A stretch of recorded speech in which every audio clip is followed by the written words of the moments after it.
All right, what's up? So this has been a long journey.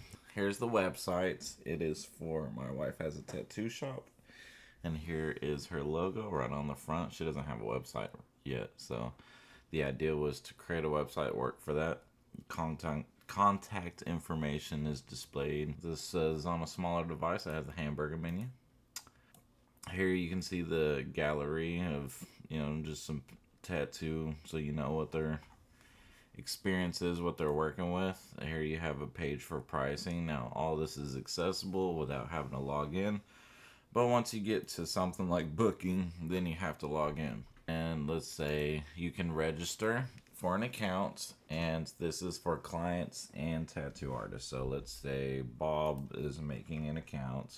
I also did use the hashing function to encrypt the passwords so you can't see them in the SQL database.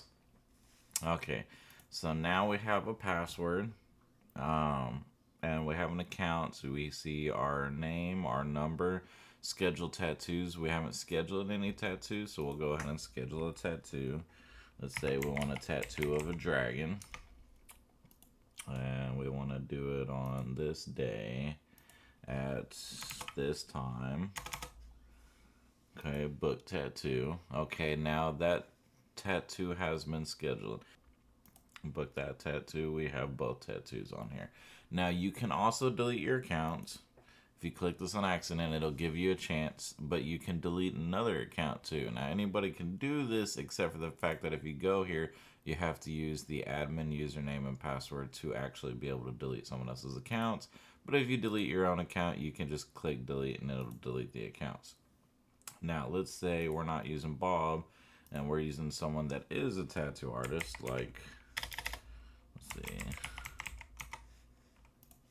All right, now when I log in as an artist, you also have the capability of seeing all the schedules. And so you'll see the date they created it, the number, the person, and the other thing you will be able to do here is you'll be able to delete a schedule. Let's say like you finish this one, now you can delete it. We'll click here and delete appointment, and now that appointment is gone. And then you can also go like, let's say Fred, we're getting rid of Fred because we don't like Fred. We can delete his account. And this shows all the users in here, and we'll go ahead and delete Fred. And that deleted Fred from the database, and it deleted his schedules. And now the only one we see is Bob's that still has the balloon.